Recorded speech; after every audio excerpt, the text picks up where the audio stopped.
Derico Nwamama. At just 22, he was already a legend of terror, a feared armed robber who had allegedly killed over 100 people, including police officers. He didn't just rob banks, he left bodies behind. People said that bullets could not touch him. They said he was a spirit, that he vanished after every killing. The police tried and they failed. So who finally stopped him? The Bakassi boys. And how they did it will leave your jaw on the floor. Let's get into the story. Before Derico became the face of fear in Anambra State, he was just a street boy in Onitsha. Pickpocket, petty thief, nothing extraordinary. But somewhere along the way, he graduated from all this petty stuff. He became a full-blown armed robber. By the time he was 21, Derico had formed his own gang. They were young, they were armed, completely ruthless, fearless.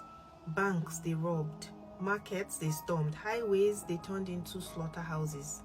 He didn't just steal, he made it a point to leave bodies behind him. Fear was part of his brand. One of the worst attacks that he's known for happened in December of 2000. A 59-seater bus was ambushed at Upper Eweka in Onitsha. Derico and his boys robbed everyone on board, and then they killed almost the entire bus. Only 4 people survived out of 59. Just imagine. People left their homes that morning and they never came back. That's the level of evil we're talking about when we talk about Derico. At his peak, Derico was blamed for unaliving over 100 people, including about 25 police officers. That's not even gist. That's the official word on the streets and in police reports as well. They said he once attacked an entire police station just to steal more weapons. He even taunted law enforcement, telling them that they couldn't touch him. Try, you can't touch me.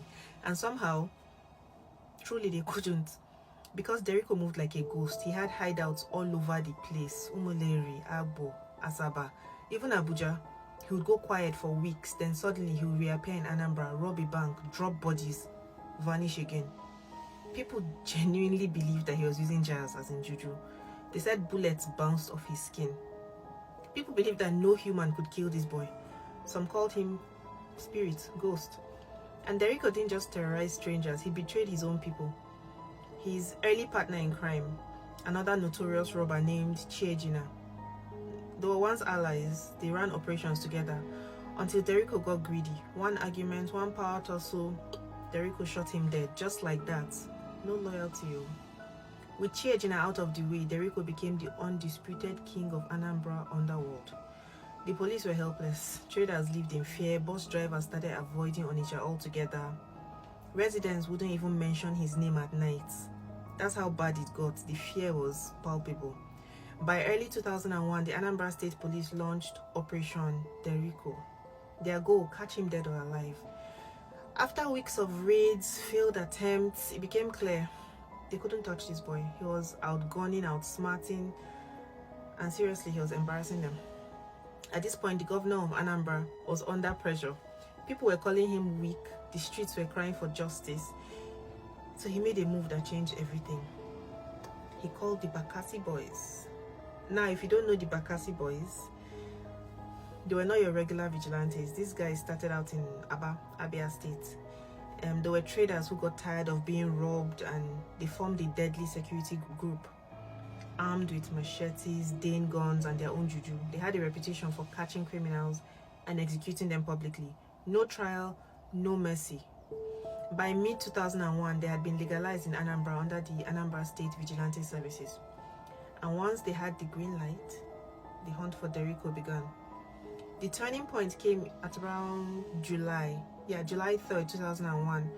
Word reached Bakassi boys that Derico was on his way back into Anambra. He was traveling from Abo, Delta State, in a public bus, probably thinking that he would just blend in and keep his head down. But they were ready.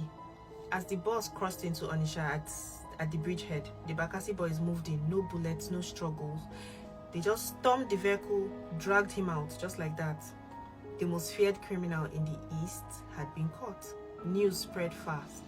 Onitsha went wild. People left their shops. They ran into the streets, shouting, dancing.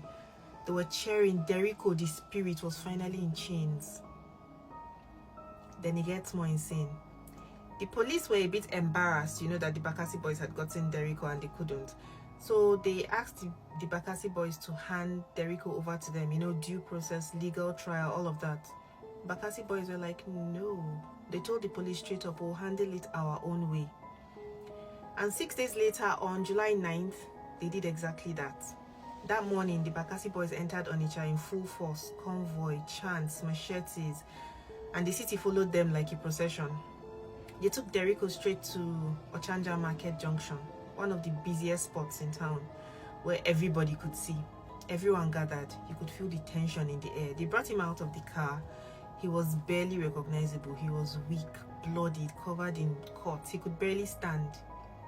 Then they handed him a microphone. And this boy started begging. He said, "My name is Odi, alias Derico, alias Nwamama. Please don't kill me. I don't like evil. I've changed." The crowd was not buying it. They were chanting. They wanted him dead. He admitted to killing Chiejina. Then he dropped a bomb. He claimed he had big men backing him. He named a National Assembly member, a state legislator, a local government chairman. He said that they gave him protection. But before he could even name more people or say more, Bakassi boys cut him off. In front of the massive crowd with no trial, no court, no second chances, one of the Bakassi boys raised a machete high, swung it down, and they beheaded Derico in one swing. People screamed, not in fear, in celebration. Then they went further. They chopped up his body into pieces, poured fuel on it, and they burnt the remains right there in the street. The same way he turned Upper Eweka into a slaughterhouse. That's how they ended him. Public jungle justice, no apologies. The police later tried to arrest Bakassi boys for the killing, but people protested. They said, "These men gave us back our lives. You can't touch them." And under pressure, the governor had the vigilantes released. Now, what Derico did was horrific. You can't deny that. But what happened to him? What do you think? Was that justice or was that another crime? Because that execution sparked a bigger conversation about vigilantes, about jungle justice. How far is too far when the system fails, you know? And while the Bakassi boys were celebrated, they were also criticized heavily. Human rights groups accused them of torture, false accusations, political killings, and eventually the federal government stepped in. By the mid-2000s, the Bakassi boys were disbanded or forced on the ground. But even today, people in Onitsha remember. How can you forget Derico the spirit? And also they remember the Bakassi blade that stopped him. Thanks for watching. Please follow for more stories.